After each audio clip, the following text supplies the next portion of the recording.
Good morning guys. നമ്മളപ്പോൾ ഇന്ന് ഇവിടെ ഉണ്ടാക്കാൻ പോകുന്നത് എന്താ? വെണ്ടയ്ക്ക ഫ്രൈ ആണ്. ഫ്രൈ. ഈ കുട്ടിക്ക് എന്താ ഏറ്റവും കൂടുതൽ ഇഷ്ടം ഫ്രൈ ഉണ്ടാക്കണേല്? ചോറിൻ്റെ കൂടെ എന്താ ഇഷ്ടം? വെണ്ടയ്ക്ക. വെണ്ടയ്ക്കിന് എന്താ ഇംഗ്ലീഷിൽ പറയാ കുട്ടി? ലേഡീസ് ഫിംഗർ അല്ലേ? അപ്പം നമ്മൾ ഇന്ന് എന്താ കഴിക്കാൻ പോണേ? Ladies finger fry.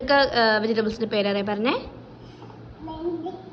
വെണ്ടയ്ക്ക നമ്മൾ എന്താ ഇംഗ്ലീഷിൽ പറഞ്ഞ? ലേഡീസ് ഫിംഗർ പറഞ്ഞല്ലോ. പിന്നെ ഓക്കെ. പിന്നെന്താ അറിയാ? കുട്ടി എന്താ പച്ചക്ക് കഴിക്കുക? റെഡ് കളറായിട്ടുള്ളത് തക്കാളിന് എന്താ പറയാ? ടൊമാറ്റോ. മറന്നുപോയോ? ഈ കുട്ടി എല്ലാം പച്ചക്ക് കഴിക്കുന്ന ആളാണ് കേട്ടോ ഫ്രണ്ട്സ്. എല്ലാം എന്ന് പറഞ്ഞാൽ കോവയ്ക്ക, അതുപോലെ ബീൻസ് എല്ലാം ഈ കുട്ടി പച്ചക്ക് ട്രൈ ചെയ്യുന്ന ആളാണ് കേട്ടോ. അപ്പം നമുക്കിന്ന് വെണ്ടയ്ക്ക ഫ്രൈ, ഞങ്ങൾ എങ്ങനെയാണ് വെണ്ടയ്ക്ക ഫ്രൈ ഉണ്ടാക്കുന്നതെന്ന് കാണിച്ചു തരാം. നിങ്ങളെങ്ങനെയാണെന്ന് കമൻറ്റ് ചെയ്യണം കേട്ടോ. ഓക്കെ. ഫ്രണ്ട്സ്, നമ്മൾ വെണ്ടയ്ക്ക ഫ്രൈ ചെയ്യാൻ വേണ്ടിയിട്ട് ഇങ്ങനെ നീളത്തിലാണ് കട്ടാക്കി വെക്കുന്നത്. അതിൽ നമ്മൾ ചില്ലി, മുളക് പൊടി, അതുപോലെ മഞ്ഞൾപ്പൊടി, ആവശ്യത്തിന് ഉപ്പ്. മുളക് പൊടി വളരെ കുറച്ചിട്ടിട്ടുള്ളൂ. എന്താ വെച്ചാൽ ഈ കുട്ടിക്ക് ഭയങ്കര ഇഷ്ടമായതുകൊണ്ട് അവളത് നല്ലോണം കഴിക്കാറുണ്ട്. അപ്പോൾ നമ്മൾ ആദ്യം എന്ത് ചെയ്യും? ഇത് കുറച്ചെടുത്ത് ഫ്രൈ ചെയ്തതിന് ശേഷം പിന്നെ മാറ്റി വയ്ക്കുക. പിന്നെ കുറച്ച് മാറ്റി വെച്ചിട്ട് അതിന് ശേഷം വീണ്ടും കുറച്ചുകൂടി മുളക് പൊടി ഇട്ടിട്ട് ഒന്നുകൂടി ചെറുതായിട്ടൊന്ന് ഫ്രൈ ചെയ്തെടുക്കാറ് ചെയ്യാം. അങ്ങനെയാണ് ഏകദേശം ഞാൻ അവൾ ഒരു 1 ഇയർ മുതൽ അവൾക്കുള്ളതെല്ലാം ആദ്യം മാറ്റി വെച്ച് പിന്നെ ഞങ്ങൾക്കുള്ള ടേസ്റ്റിന് ആഡ് ചെയ്യലാണ് ചെയ്യുക. അപ്പോൾ നമുക്ക് പാനിൽ എണ്ണ ചൂടായിട്ടുണ്ട്. അപ്പോൾ നമ്മൾ പാനിൽ വെണ്ടയ്ക്ക ഇട്ട് കഴിഞ്ഞു.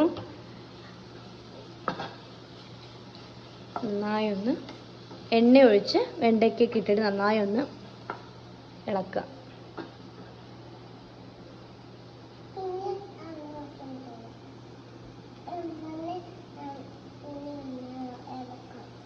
വെണ്ടയ്ക്ക ഇങ്ങനെ ഇളക്കണം.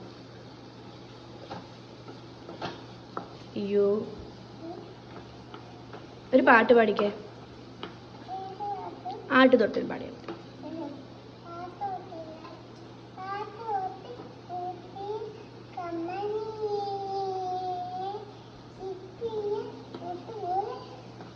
പൊന്മകളെ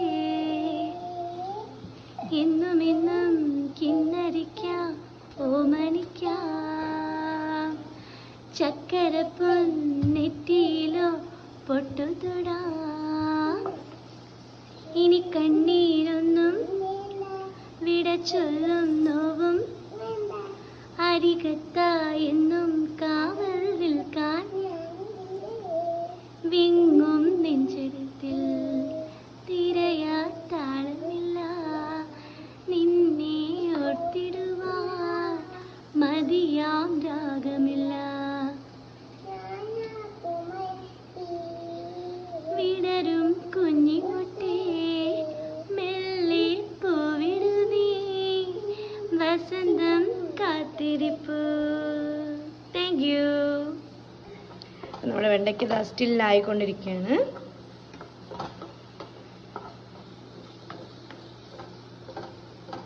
ഇതൊന്നായിട്ട് കാണിച്ചു തരാം കേട്ടോ ഗൈസ്. അപ്പം നമുക്ക് എന്ത് ചെയ്യാം? ഇതിലേക്ക് വെക്കാം. ഇതിനുള്ള സാധനമാണെന്ന് വളരെ വൈകിയാണ് അറിഞ്ഞത്. എന്നിരുന്നാലും ഇപ്പോൾ യൂസ്ഫുള്ളായി. അപ്പം നമ്മൾ ഈ പാനൊന്ന് എന്ത് ചെയ്യാം? ഒന്ന് അടച്ചു വയ്ക്കാം. അടച്ചു വയ്ക്കുമ്പോൾ പെട്ടെന്നാവും. ഇതുണ്ട്, നമ്മൾ ലുലുവിൽ പോയപ്പോൾ വാങ്ങിച്ചാണ് കേട്ടോ. Lucky bamboo.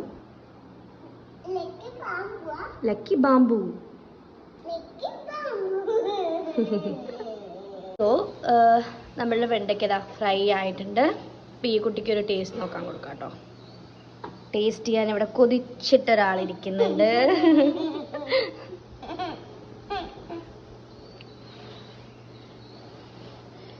ഈ കുട്ടി സ്കൂളിൽ ചേർന്നോടാ? ഏത് സ്കൂളിലാണ് ചേർന്നേ? വിജയ്. കഴിച്ചോക്കെ എങ്ങനെയുണ്ട്? സൂപ്പറായിട്ടുണ്ടോ? എല്ലാം കറക്റ്റാണോ? ഓക്കെ. അപ്പോൾ നമുക്ക് ഇത് വേറൊരു പാത്രത്തിലോട്ട് മാറ്റാം കേട്ടോ. നമ്മുടെ ഫ്രൈ ആയിട്ടുണ്ട് കേട്ടോ. അപ്പം നമുക്കിനി ഈ കുട്ടി മാമുണ്ണാൻ റെഡി ആയിരിക്കുകയാണ്. അപ്പം എന്നാ എന്ത് കുട്ടിയിട്ടാ കഴിക്കുന്നേ? വെണ്ടയ്ക്ക ഫ്രൈ അല്ലേ? അതെ. ഓക്കെ, അപ്പം ബൈ പറഞ്ഞേ. Bye guys.